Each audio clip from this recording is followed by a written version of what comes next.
it's not quite down, while in Indonesia it's considered evening and also night after 6 p.m. here in Jakarta. Wow, that's good. Yeah, it's still morning hour. This just 10 o'clock here in Nigeria. Yes.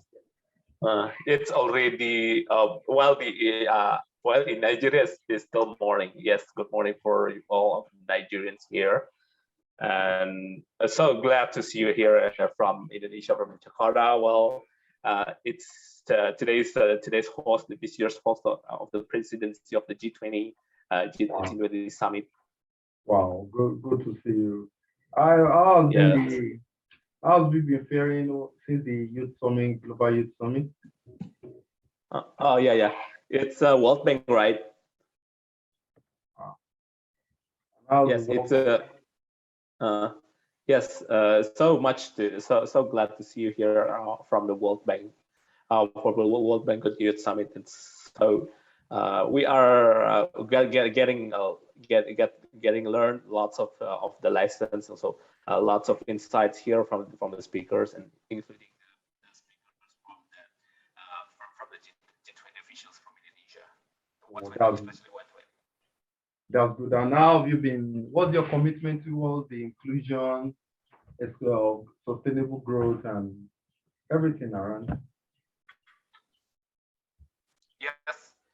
According to me, my commitment for the sustainable growth and also the inclusive growth is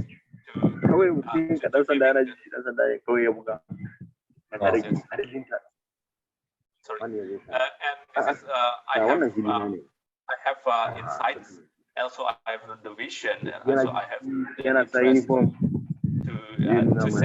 to speak more, and also to saying about the global insights, my insights about the economy, and also the strategies, also opinions and ideas to ensuring everyone to having the know more about the inclusivities.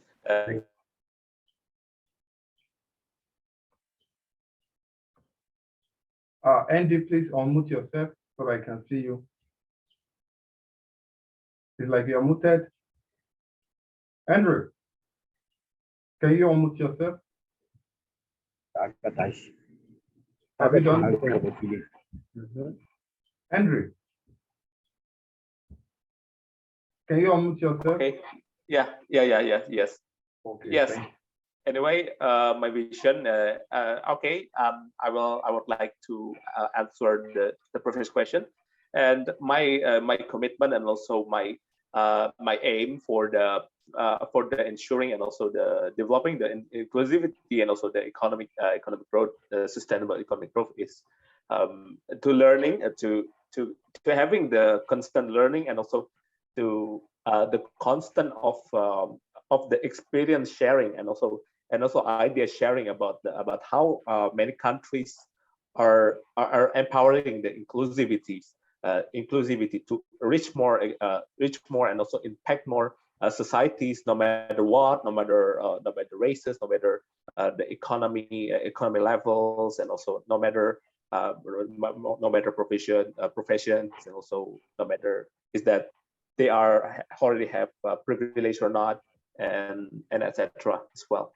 And also the one of them is having the learn together to know more and also impact more about the sustainable economy, and also sustainable growth, the sustainable development for everyone, to ensuring that the practices of the economic development is still growing sustainably, and without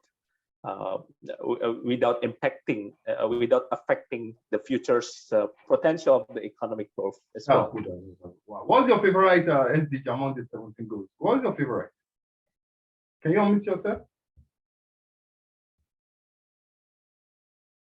Okay, regarding to me, one of the few of my most favorite SDGs is SDG that related to the environment pillars, that called the SDG number 13, also number 14, also number 15, while the SDG 13 is the climate action, also the SDG 15 is the life on land, if I am not wrong. And this one is because of I'm also currently affiliated as a member for the UN Youth constituencies like Yango, which is from the UNFCCC, and also the UNF MDCY as well. And also beside that, I'm also having the interest in the SDG number 12, which is sustainable production and consumption, as well as the SDG number 2, which is no hunger, which is this SDG is related with my current professional work in Indonesia, especially in the Sustainable Agriculture Association that move internationally. While me with also my team from the Pisagro is committed to ensuring everyone to having a bridge between the government and also the other sectors and other stakeholders, including the private sector, to impacting more more agricultural shareholders, to improving the incomes, and also ensuring the food security, to ensuring that the supporting the many multi-parts of the SDGs that supporting the SDG number 2, number 12, and also number 17. This number 17 is a partnership for the goals. Yes, and this also having the same name with my current workplace right now. That's moving on to the partnership. That's good to hear from you. Let's just go straight to today's concept. Today's major concept. I welcome every one of us. For you, Andre, we are Nigerian students from the prestigious University of Maiduguri in Borno State, in the northeast area of Nigeria. We are doing great. We are economists, and we love economic rules. And so today's discussion, over the years, first of all, can you give us a brief detail? Don't let me introduce you. Introduce this to my colleagues so that they will get to know you. Just a brief introduction in 1 or 2 minutes. Just tell them who you are so that you can have a clear view of who is talking to them today. Oh, yes. Can you repeat the questions? I think, can you kindly introduce yourself to my colleague just in 1 or 2 minutes? Can you? Oh, sure. Okay.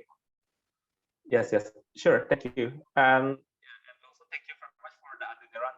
And good morning, everyone in Nigeria. And this is also nice to see you here, to connecting us from Indonesia, Nigeria, no matter to connect together in this place that hopefully many of the colleagues will be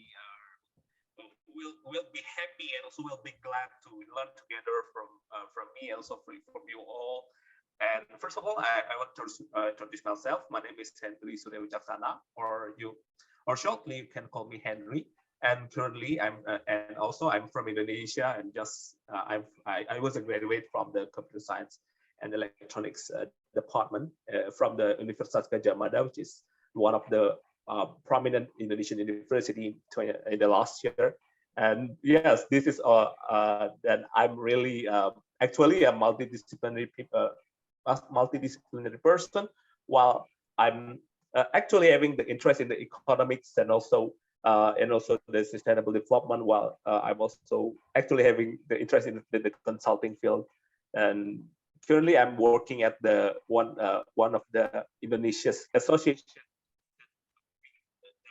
focusing on the Indonesia's sustainable agriculture, that called the Pisagro, which is a partnership for Indonesia's sustainable agriculture, which is becoming the bridge between the government and also other stakeholders to impacting farmer smallholders to achieving the sustainable growth and also the sustainable practices for ensuring the food security in Indonesia as well. And besides that, I'm also having actively participating in multiple international conferences like the HBER Harvard Conference, and also the World Bank Youth Summit this year, and also the last year. And currently also having the committed to learn more, learn further, and also having to earn more experiences afterwards. And don't forget, I'm also also joined as a part of the shaper in the global shapers community, community Jakarta Hub. And hopefully you all will join the global shaper community in your cities in Nigeria. Especially one of my friends also joined the port, one of them is the port card. I think the Lagos and also other cities also having one too. Wow, that's great. That's great. That's great. We are really happy to have you. Let's just go straight to today's discussion. I'm very happy to, when I was going through your LinkedIn page, I thought, wow, this is a great person from the computer, from computer back. I say, going through your LinkedIn profile, I think someone coming from the computer science background would have devoted himself to United Nations Environmental Program, climate conditions, and taking action. This is something commendable. I really commend you for that. That was a great something. I really commend you for that. Yes, thank you very much. Thank you very much, Adeniran. It's also my passion things. While I also have been realizing that the spirit of the multidisciplinary person since I was in high school. Yeah. While in high school, I joined. Hello. A national economic Olympiad, that's national economic competitions that having the different ways, and also having the having the different parts. While a science student like me is joining biology, mathematics, like a physics, chemistry, and etc. And yes, I'm not interested, not very interested in that mathematics and also the biology and also the physics and yes, from this one I learned that any interest, everyone had able to change the interest timely, and we can also see this as the opportunity to develop ourselves further. Oh, that's good. Now let's go straight to the theme of today's webinar or set of discussion is modern day economic realities and today's economy. Now let me start on these notes. Can you hear me over there? Mm-hmm. Please, if you can, I want everybody that is with us to just signify if you can hear me, either with a wave or just say hello. I think, let me unmute. I've unmuted everybody. Can everybody say hello? Hello. Okay, I think others are saying. Okay, I think everybody is hearing just to minimize the noise and everything. Now, let me start on this note. Andrew, my colleague, let's look at over the years, there have been a lot of economic activities, economic happenings. We'll talk of the 2008 economic meltdown, the advent of social media, all events, all these innovations have shaped the way our economic are responding. Global economic variables are changing. Now, the recent or the most, to those of us in the economic field, we have been taught that one of the things that shift the economic field or the economic science is the Second World War in the 1930s. Following the Great Depression, as a result of the World War, there was a kind of shift in paradigm. Okay, we can't continue this way. Stocks are left unsold. John Maynard Keynes, we've been one of the leading economists as of then, saw the need that we have to shift from just a micro view of economy to a global or macro view. And that's how we have a shift in paradigm to this what we call macro economy, where we are talking about inflation, we are talking about unemployment, we are talking about economic growth, all this. Now, that event, that singular event, the Great Depression, led to the shift or led to the reasoning of economists as of then. Now, if you look down the line, how many years down the line? Over 70 years down the line, close to 80 years, 100 years now. We have the global economic meltdown in 2008. Now, one of the recent ones is the COVID. There's no economic of the world as of 2020 that is not affected. This changed the way people work. Before, some work are considered not to adjust to remote, but people started working remotely. So all these are adding up. These are economic realities. We are there today. And look at the recent or the continuous Russian-Ukraine crisis, global economy, all gas prices on the. So these are modern economic realities. And economics have to fill in to this reality. So what's your view? What can you say to these global economic realities? What can you say? What is even your view on this economic reality, Henry? Yes. Okay. Regarding to the current economic reality, and yes, I think we are realizing that we are entering the decade of the 2020s, while at the same time, and the Great Depression also happened in the 1920s, which is having the same 20s, while the Great Depression is faced in 1920s.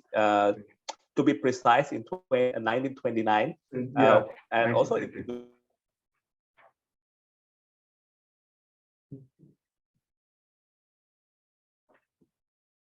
pandemic is in the 2020s, which is I think it happened every 100 years, every century, and yes, and COVID-19, since the COVID-19 first hit in China in 2019, and then hit Indonesia in 2020, and then having the great spike in 2020, also the 2021, many countries already affected its economy, and Indonesia include about that, while Indonesia also having the recession, while Indonesia had a minus economic growth, and also the United States also facing the minus economic growth as well.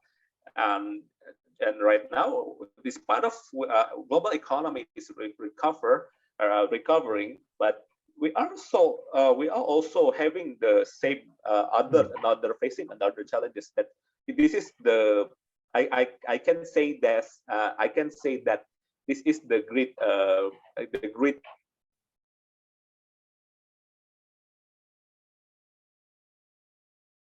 also having the war between the Russia and Ukraine.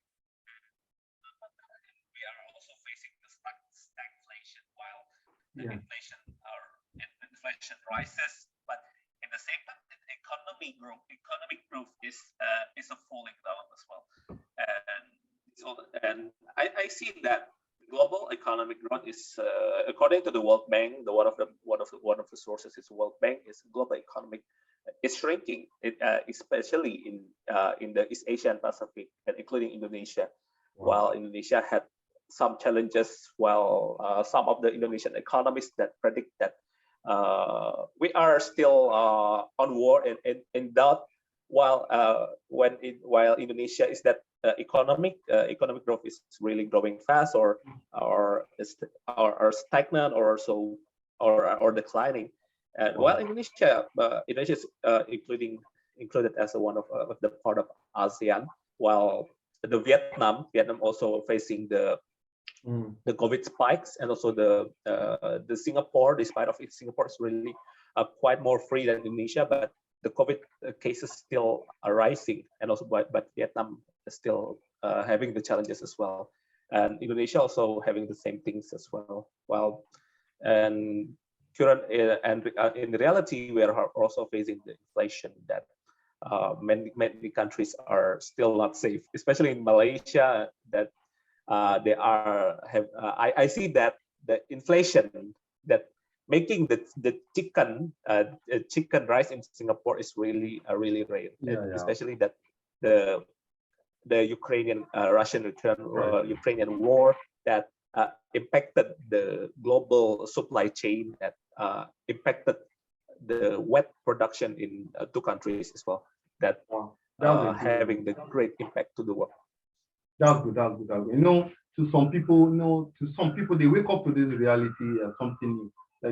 Like the US, I think the US is facing a 40 years high inflation rate, which they have not even crossed double digits. They're facing a 40 years. Even the UK was making them policy last week that this is one of the hardest time for them. They have not faced this kind of high inflation. Well, to us in Nigeria, I think according to the agency responsible for inflation, Nigeria inflation rate as of this present time is 17.7, very high. 17.7. We moved from very high. All these realities are something that people need to fill in the gap and okay, what can we do? How can we overcome this? Now, from the economic perspective, we believe that okay, inflation is right. Should we increase the monetary supply? Now, one of the things that's burdening, or one of the things that was of a shock to me was look at Russian economic steps towards the ban or the sanction from the Western world. Everybody expects Russia to increase in interest reports. Russia reduced the country interest rate by 10%. It was a shock to everybody. So all this reality is something that we are faced. Economists will begin to know, okay, are these theories still reliable? Are these methodologies, are these approach still something we can face? Some of the time I used to ask myself, okay, if I was taught, we all believe when prices are, even those that are not from the economy will believe that high price will lead to low demand. Well, and we have some instances from inferior goods, from that, okay. But today, all these realities are not. So let me ask you just ask one of the things. How are these economic reality really affecting the way we view the economy? How is it affecting economies? How is it affecting people looking at stagnation? How are we looking at, okay, we should just accept that, okay, this is just a short time period, to all the capitalists believe in short run, they don't believe, they believe in long run, they believe in the long run. So we believe that, okay, this will continue to be like this, or just for a while. So how is this affecting us? It's affecting everybody. Yes. I think, yes, we are also, this will be becoming the great challenges for every economist, while many of the economists are informing and also by already saying that the economy is really not fine, and one of the biggest challenges and the problems is biggest challenges are from the Russian-Ukrainian crisis, and also the United States economic situation, and also the climate change that we also still have to realize that the climate change had impacted most of our aspects in the life, including the economy, and also the global supply chain that we need to discussing. We need to do the solutions, and also we need to do the practical solutions to facing that ones, to facing the overcome these challenges. One of the interventions, also one of the solutions is the technological approach to ensuring the sustainable practices, and also sustainable development, and also developing, and also ensuring, and also the increasing the inclusivity.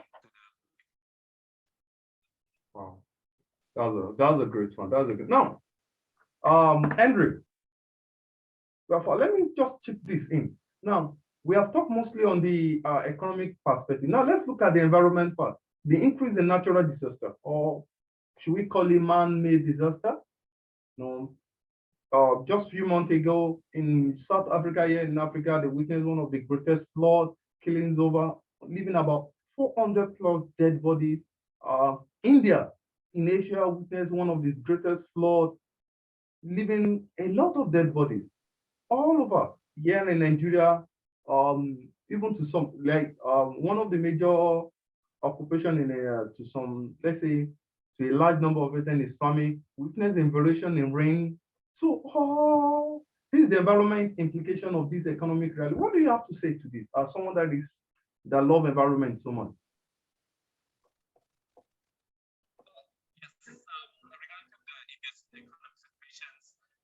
India economy actually is growing, but it cannot be impacted, created more jobs actually.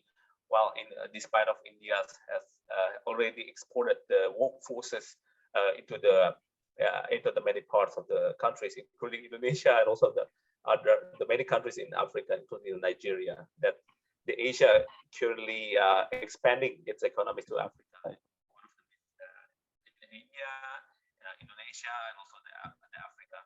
But however, however, China, Indonesia, and also India had already faced the local challenges of the economics that also caused by the global problems and also global recessions and also the post-pandemic recoveries that we are also still having to create and also to discussing solutions to impacting the positive economy to the both of the countries, all countries, including Indonesia, India, China, also Africa. Wow, that's a very good one. So what of the environmental implication of all this economic reality, like climate change, especially on climate change? Yes, for the environmental education, also environmental stuffs for the economic development is, in my opinion, is also really important that the environmental education should be improved, with efficient part, and also improved with the great progress, and also supported by the financial access, and also the supported by the enough with the enough climate financing methods, and also climate financing frameworks in each countries as well. And also the environmental education should be localized, and also should be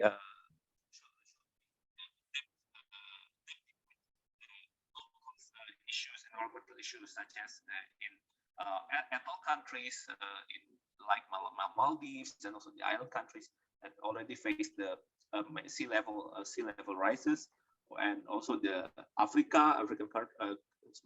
mostly African countries, also some part of Indonesia is also facing the drought, and also other climate related issues that needs to empower our climate resiliencies. So I think this kind of the environmental education should be improved should be added, and also should be improved to the every country spending for the budget in the years to come. Wow, that's a very good one. That's a very good. Just on these aspect, let me just ask a practical question. How is food crisis in Indonesia to some extent? How is it tackling? How is the government tackling it? And how is things putting up? Because I saw once again, I think food crisis, food inflation, and food crisis all over. Even I thought that Indonesia is even one of those that is being faced with this issue of food crisis, especially from the environmental part, where some people are facing drought. How do you think this is? Now, let me go to you as a science somebody. How will you relate it? How can you think? What are they calling it? This will help becoming your science technology will help in. I know of the greenhouse. Yes. So let's hear you out. Okay. Yes. Yes. Regarding to the food crisis, we are also facing. Every countries in the world are facing the food crisis, and this also because of the global supply chain is currently disrupted by the multiple crises as well, including recently the oil price hike, which is affected the rise of the petrol prices, including in Indonesia. Well, many petrol stations can be seen, including in Jakarta, that many petrol stations like Shell, like BP, and also the local one, Pertamina, that had seen that the petrol prices are rising and are rising very, very high. And this also because because of the the global oil prices are also rising, especially in Indonesia is really high, highly subsidized as well. That one of the economists that already suggested that Indonesia's subsidy on the fuel should be removed, and also can be it should be transformed, and also transition to the more cleaner energy should be done.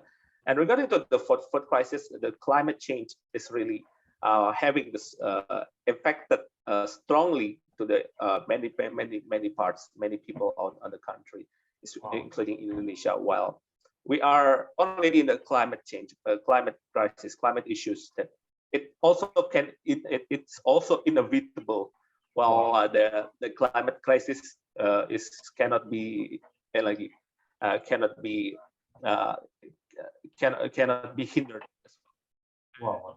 Yes. And also in Indonesia, there are also many shortages in the palm oil, which is Indonesia, for example, is cooking oil prices is rising very high, and it's also becoming the global.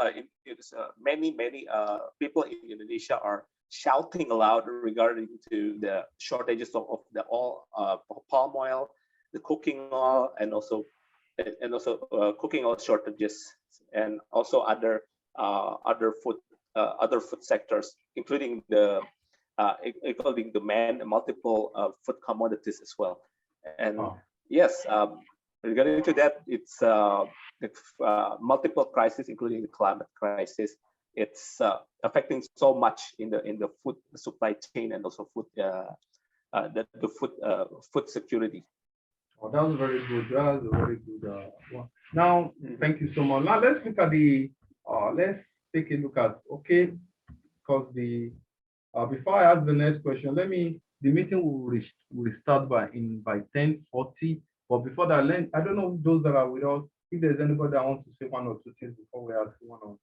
Let me see if we can ask one or two questions from our participants.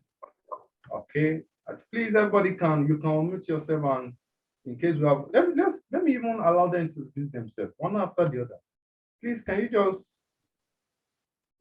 let them say one or two things before, because the meeting will start by 10:40. So before then, let's take this short time to let me hear from them. Okay, I think I have the likes of, I have one of wow. Sure. There's somebody. Okay, Rishda. I think I saw one of those agendas too. Following up, please, can we just say one or two things? Is anybody there? Who is there?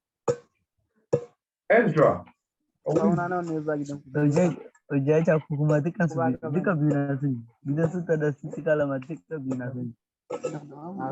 Yeah. Okay. Oh, I think okay. There's. Oh yes.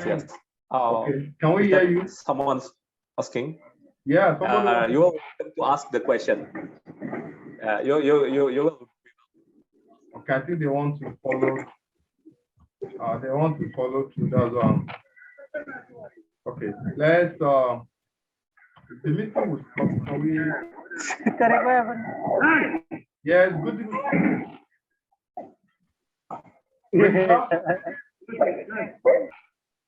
Okay, I'm coming. Andrew, okay, so that Zoom will not kick us out. We have just 5 minutes. Let's restart the meeting so that we can